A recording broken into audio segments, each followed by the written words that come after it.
Olá, presentes alunos. Iremos gravar nossa videoaula número 7. E o que é que nós iremos tratar nessa videoaula número 7? Os ingredientes básicos e enriquecedores na panificação, certo? Então, quais são os principais ingredientes da panificação? A farinha de trigo, que a gente tratou na videoaula 6, certo? Então, hoje aqui a gente vai falar da água, do fermento e do sal, né? Então, esses são os ingredientes básicos para você fazer qualquer massa alimentícia, principalmente pães, né? Então, para você fazer um pão, basicamente, é necessário só esses 4 ingredientes: farinha de trigo, água, fermento e o sal, né? Vamos falar a questão da água, né? Qual é a função da água na panificação? A água é um agente dissolvente, então, basicamente, ela tem a função, quando a gente colocar os ingredientes, principalmente os ingredientes secos, fazer essa dissolução desses ingredientes secos, né? Mas ela vai ter outras funções também na tecnologia de massas alimentícias. Uma delas, por exemplo, formação de glúten, né? Então, o glúten é formado a partir daquelas duas proteínas, gliadina e glutenina. Quando a gente coloca em água, elas conseguem absorver essa água. E quando a gente faz um impacto mecânico, ou seja, principalmente quando a gente faz aquele processo de sovar a massa, né? Então, ela auxilia no desenvolvimento do glúten, né? E em termos de farinha de trigo, a gente sabe que, no geral, a farinha de trigo tem uma absorção de 60% de água, né? Então, numa formulação, a gente coloca a quantidade de água baseada nesse percentual de 60%. Fora isso, a água vai dissolver os sais, né? Dissolve açúcares e enzimas que são necessários especificamente para o processo fermentativo. E controla a maciez também do pão, né? Outras funções da água: umedece o amido, deixando ele uma forma mais digerível. Porém, a gente também tem que avaliar o seguinte: não é só a quantidade da água, mas também a qualidade da água. Então, dentro das águas, a gente tem a classificação em água mole e água dura, né? Isso se deve à presença de sais minerais, principalmente 2 sais, o cálcio e o magnésio. Então, pela quantidade, a gente sabe quando aquela água é mais dura ou menos dura. E o que é que tem a ver a questão dos sais? Os sais, ele pode dificultar, por exemplo, o processo de fermentação, a ação das leveduras, que a gente vai falar mais tarde, né? Então, uma água muito dura, ou seja, com muito cálcio e magnésio, ela diminui a fermentação. Então, a estrutura do glúten ela fica muito rígida, então ela não consegue subir, ter a extensibilidade adequada, né? E aquela massa ela tem uma expansão. Menos dura, a massa fica muito pegajosa, o que vai fazer com que você adicione mais farinha do que é necessário numa formulação, né? Então, o ideal é um pH ótimo entre 4 e 5,5, né? No final da fermentação. Então, essa é a questão da qualidade da água, né? E outra questão da água é a temperatura. Então, todo o processo de produção de massas alimentícias, a temperatura da água é importante, principalmente naquelas massas que vão ser fermentadas. Então, por que isso? Com o advento das maceiras de alta rotação, né, que hoje em dia utiliza muito esse tipo de maceiras, né, que faz a mistura dos ingredientes, essas maceiras de alta rotação, elas aquecem muito a massa. Então, quando a massa tendo o fermento, o que vai acontecer? Você está ativando a fermentação antes do previsto. Então, para a gente fazer esse controle da fermentação, a gente utiliza água gelada. Em alguns casos, até utiliza água misturada com gelo, justamente para você fazer um controle da fermentação, né? Então, a fermentação também é controlada pela questão da temperatura da água, né? Então, o ideal é na faixa de 27 graus, que não ultrapasse 27 graus, porque já aí vai ativando o fermento, coisa que a gente não quer, né? E falando justamente do fermento, qual é o fermento?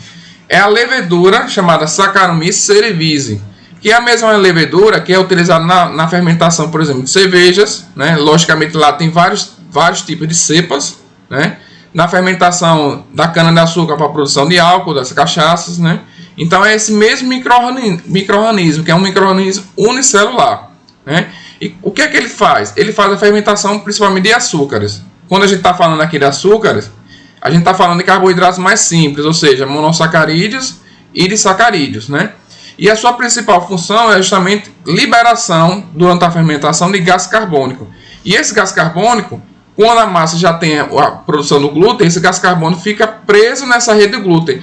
Por isso que a gente vê aquele aspecto da massa subindo, né? A massa vai subindo. Por quê? Esses gases eles ficam presos nessa rede viscoelástica chamada de glúten e ele não consegue escapar. Ele só consegue escapar se a gente fizer um corte na massa, né? Que a gente vai ver sobre o processamento em relação a esse corte que a gente chama de pestana, né? Então, quando a levedura faz a fermentação dos açúcares, esse gás carbônico fica preso na massa e aí vai gerar mais leveza à massa, né? Ao produto. E tem várias formas, tanto de comercialização, sendo na forma prensada ou na forma de fermento biológico seco, que é aqueles pacotinhos que a gente encontra nos mercados produtores, né? E lembrando que todo micro-organismo tem uma temperatura mínima, ótima e massa máxima de atuação. Então, geralmente acima de 45, ele já começa a perder o efeito da levedura. Então, a gente não pode deixar a massa fermentando nessa temperatura. O ideal é na faixa de 37 graus, que é a temperatura ótima da Saccharomyces cerevisiae, né? Então, aqui é uma figura para mostrar que elas têm esse formato unicelular e são milhões de células desse micro-organismo, né? De Saccharomyces cerevisiae. E falando um pouquinho da fermentação, como é que ocorre? A fermentação da Saccharomyces em cima do açúcar é uma fermentação anaeróbica, ou seja, na ausência de oxigênio. E aqui, só para vocês terem uma ideia, que a cada 1 grama de açúcar, ou seja, C6H12O6, que é a glicose, a Saccharomyces consegue quebrar e liberar em que? Na reação. Ela libera gás carbônico, o álcool e energia. Então, ela libera na faixa de 0,464 gramas de gás carbônico, dióxido de carbono, mais 0,486 gramas de álcool e 0,05 gramas de compostos aromáticos voláteis. E aí, quando a gente vai fazer a fermentação, fez a fermentação e vai assar o produto, esse álcool, logicamente, ele é volátil, então ele vai evaporando. Esses compostos aromáticos, eles conferem o quê? Sabor ao produto e o aroma. E o gás carbônico, como é um gás também, eles também são liberados. E lembrando que o fermento, que a gente está falando aqui da Saccharomyces cerevisiae, ele pode ser tanto comercializado na forma fresca ou na forma seca. Em massas alimentícias, tem uma diferença entre você usar a levedura na forma seca ou forma úmida, né, que é o produto na forma fresca. Qual é a regra? A forma seca, você primeiro mistura o fermento com os ingredientes secos. Com todos os ingredientes secos é misturado com esse fermento. Já o fermento fresco é preciso que você misture com o açúcar primeiro para dissolver e depois colocar os outros ingredientes. Lembrando que o sal tem que ser um dos últimos ingredientes também. Por quê? Porque o sal ele tem um efeito de destruição sobre a levedura. Então nunca você pode jogar o sal, por exemplo, em cima de um fermento fresco, né? Falando na questão do sal, o sal ele tem uma quantidade permitida, ou seja, porque ele vai ter uma melhor ação sobre a massa, que é na faixa de 1,8% a 2%, 2,2%. Sempre, gente, todos os ingredientes, eles são formulados e são calculados baseados em cima do percentual, de um percentual, e esse percentual é em cima do percentual da farinha de trigo, né? Então aqui vai ser 2,2, de 1,8 a 2,2, ou seja, se você usar 1 kg de farinha de trigo, a quantidade de sal vai ser 1,8% em cima desse 1 kg. E aí você coloca essa quantidade que você calculou, né? Então, o sal ele vai ter um efeito sobre as características que a gente chama de características reológicas da massa, né? Então, a massa tem que ter algumas características reológicas, sensibilidade, elasticidade, são as principais, né? Então, o sal ele torna a gliadina mais firme. A gente sabe que a gliadina é aquela parte daquela proteína que junto com a gluteinina que forma o glúten. A gliadina ela é mais viscosa, então ele torna mais rígida essa gliadina, né? Então vai ajudar justamente para que a massa não fique pegajosa. Também auxilia na crosta. O pão com sal ele tem uma crosta mais pálida e mais crocante. Melhora o sabor também no produto e o sal controla a fermentação. Então a gente tem que ter muito cuidado com a questão do sal, né? Se a gente não coloca sal numa massa, por exemplo, o pão fica muito branco. Se a gente coloca em excesso, você elimina, mata o micro-organismo, que seria o fermento. Então você vai perder um pouco do poder fermentativo do micro-organismo. Então não pode ser nem muito, nem pouco. Então tem que ser na quantidade adequada, que é essa faixa de 1,8 a 2,2. Fora que também, gente, que o sal a gente sabe que tem sódio, né? Então o sódio não é bom para a nossa saúde, né? Então, entrando agora na questão dos ingredientes enriquecedores, o que seriam esses ingredientes enriquecedores? São outros ingredientes que são colocados numa massa alimentícia, que não são aqueles básicos, como a água, a farinha, a água e o sal. E quais são os principais? Açúcar, a gordura, o ovo, o leite e alguns outros aditivos, que a gente chama de emulsificantes e os melhoradores, né? Qual a função do açúcar? O açúcar, e aqui a gente está tratando basicamente da sacarose, porque existem vários açúcares, mas na tecnologia de massas alimentícias, o mais utilizado é o açúcar, a sacarose, que é um disacarídeo formado por glicose e frutose, né? Então ele serve de fonte para a levedura. Lembrando que ela prefere açúcares chamados monossacarídeos, ou seja, o ideal é que a sacarose seja quebrada em glicose e frutose, que são dois monossacarídeos. Então aí ela tem uma ação um pouco melhor, né? Vai ter um efeito do açúcar, ele melhora na questão da crosta, na coloração. Por quê? A gente sabe, a sacarose é formada por dois açúcares e a sacarose é um açúcar não redutor, mas que sofre o processo de caramelização, que é aquela reação que ocorre entre açúcares redutores em excesso de calor. E a caramelização ele provoca o quê? Modificação de cor, né? Então aquele aspecto da coloração, por exemplo, numa crosta, numa casca de um pão, pode ser melhorado por causa da caramelização. Então, quando você joga açúcar numa massa, você melhora essa questão da coloração. Além do gosto, melhora na estrutura do miolo e o volume também, né? E você pode, assim como o sal controla a fermentação, o açúcar também controla. Então, se você colocar um pouquinho mais de açúcar, vai acelerar mais a fermentação. Mas também tem que ter o cuidado com o excesso de açúcar. Você não pode acelerar também demais a fermentação, né? Já as gorduras... A gordura é um ingrediente que traz o quê? Benefício à massa. Por quê? Porque ela forma ligações entre substâncias que não se misturam, né? Exceto, logicamente, a água. Por isso que, quando a gente utiliza a gordura, a gente não coloca diretamente sobre a farinha. Por quê? Se você colocar sobre a farinha, é como se essa gordura tornasse ela provoca uma impermeabilização sobre essa farinha. E aí você vai colocar água, você impede que essa água reaja, que ela misture com a farinha. Então, a gordura tem uma regra que seria um dos últimos ingredientes a ser colocado depois da água, no caso. Então, tem que ter essa questão. Mas, normalmente, melhora o volume do pão, então o miolo fica mais macio, né? Então, pães que não tem gordura, eles são mais secos, né? Aqueles pães que tem mais gordura, eles são um pouco mais fofinhos. Então, ele em termos de melhora o termo de volume aí na faixa de 10%, melhora o retardo do envelhecimento do pão, melhor sabor, além de trazer a questão nutricional que tem os ácidos graxos das gorduras, né? Já o ovo, o ovo aqui é a clara e a gema, né? A gema é muito utilizada na panificação porque ela traz cor para o produto, então como você faz o pincelamento da gema sobre um produto, e também o ovo tem emulsificantes, então quando a gente usa o ovo numa massa, a gente melhora a união entre compostos que não se ligam com a água, né? Então, compostos polares e apolares, quando a gente coloca um ovo, por exemplo, que tem emulsificantes, faz uma emulsão, mistura, forma uma mistura única, né? Um sistema único. Então, ele auxilia nessa ligação entre a água, gordura e compostos que não se ligam à gordura, né? Então, faz essa união. E quais são as funções principais? Aumenta o valor nutricional dos produtos, aumenta a maciez, né? Como eu falei, tem um poder emulsificante, e o emprego do ovo tem um limite também. Então vocês estão percebendo que cada ingrediente tem um percentual mínimo e máximo que pode ser colocado em uma massa alimentícia. Então o percentual vai na faixa de 5%, que é o mínimo, até no máximo 15%.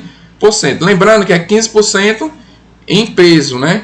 Em peso de quem? Da farinha de trigo. Então aqui é calculado em cima do peso da farinha de trigo que está na formulação. Outro ingrediente utilizado também é o leite, né? Então o leite vai trazer mais maciez ao produto, né?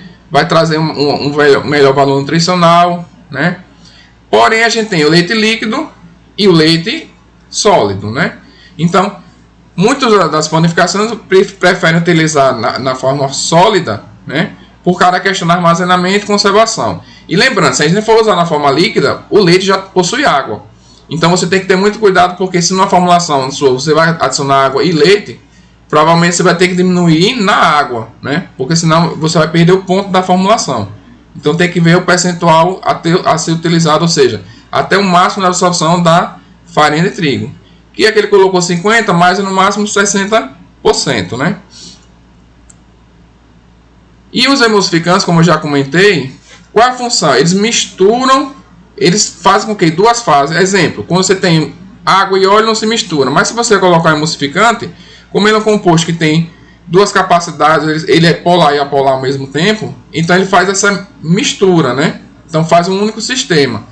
E quais são os efeitos no pão? Aumenta o volume, estrutura mais fina do miolo, o miolo ele fica mais macio e aumenta a estabilidade na massa, principalmente ao que? O tratamento mecânico, né? Então nas maceiras de alta rotação, quando a gente coloca o emulsificante, ele faz com que o glúten não se quebre por completo, né? Então ele melhora na questão do desenvolvimento do glúten.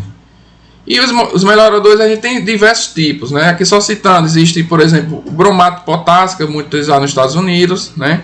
Ele é um agente oxidante, então ele atua sobre a rede do glúten e favorece as ligações químicas, né, entre a gliadina e a glutenina. E aí melhora essa estrutura viscoelástica chamada de glúten. Mas a gente também tem outros melhoradores, né? Como os próprios emulsificantes, a lecitina de soja, né? Então tem o lactato de sódio, polissorbato, então existem vários. E a gente tem enzimas, né? Então esses melhoradores, principalmente, eles melhoram a ação, por exemplo, da farinha de trigo. As farinhas de trigo, às vezes nos moinhos, eles já fazem a adição desses melhoradores, que a gente chama de melhoradores de farinha. Os mais utilizados são as enzimas, principalmente o que a gente chama aqui de alfa-amilase, né? Então aqui nesse quadro, né, a gente está finalizando, que é para mostrar os principais melhoradores, né?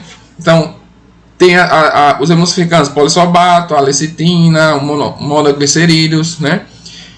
Esses têm a função de quê? De aumentar a resistência ao choque mecânico, ou seja, as maceiras de alta rotação, a melhorar o manuseio da massa, aumenta o volume, aumenta o salto no forno, melhora as características da casca, ou seja, e da casca e do miolo, né? Então, assim, voltando na questão dos melhoradores, muitas das farinhas já tem a adição da alfa-amilase. A alfa-amilase é uma enzima que faz o quê? Degradação da amido. Então, a farinha de trigo ela é rica em amido. Porém, quando a gente vai tratar de um produto que vai sofrer fermentação, lembrem, a Saccharomyces cerevisiae é um micro-organismo que necessita de açúcares simples, ou seja, mono e disacarídeos. O amido é um polissacarídeo, então ela não vai ter ação sobre o amido. Então, quando a gente adiciona a alfa-amilase numa farinha, e aquela farinha vai colocar água, vai fazer aquele processo mecânico, a gente ativa essa alfa-amilase e o que ela faz? Ela quebra o amido da farinha de trigo que você colocou. Então, essa quebra vai liberar o quê? Glicose. Então, a glicose é um açúcar simples. E aí vai facilitar o quê? A ação da Saccharomyces cerevisiae na fermentação. Então, a função desses melhoradores, principalmente a alfa-amilase, é tornar a farinha de trigo mais fermentável, né? Para que ela sofra melhor fermentação, ou seja, que tenha mais açúcares. Então, ela facilita na fermentação. Então, muitas das farinhas, os moinhos às vezes fazem essa adição da própria alfa-amilase. Ou quando a farinha não vem, você pode comprar. Existe esse produto no mercado, a gente pode comprar e faz a adição da alfa-amilase no produto, né? Então, o efeito é justamente isso, melhorar a fermentação. Então, pessoal, eu queria trazer principalmente essa base para vocês, que é quais são os principais ingredientes de uma massa. Lembrando que a gente tem a divisão entre ingredientes básicos e ingredientes enriquecedores. Basicamente, o nome está dizendo, a gente só precisa daqueles ingredientes. Porém, quando a gente quer fazer um produto diferenciado, enriquecido, né, também depende muito da formulação do produto, né? Nem todo produto, por exemplo, pão francês não vai leite. Mas, por exemplo, um pão de cachorro-quente já pode leite. Então depende basicamente do produto, né? Então são vários ingredientes enriquecedores. Eu trouxe para aqui para vocês os principais que são utilizados nas massas alimentícias e os ingredientes básicos, né? Então por hoje era só, então era isso que eu queria trazer para vocês. Até mais, gente.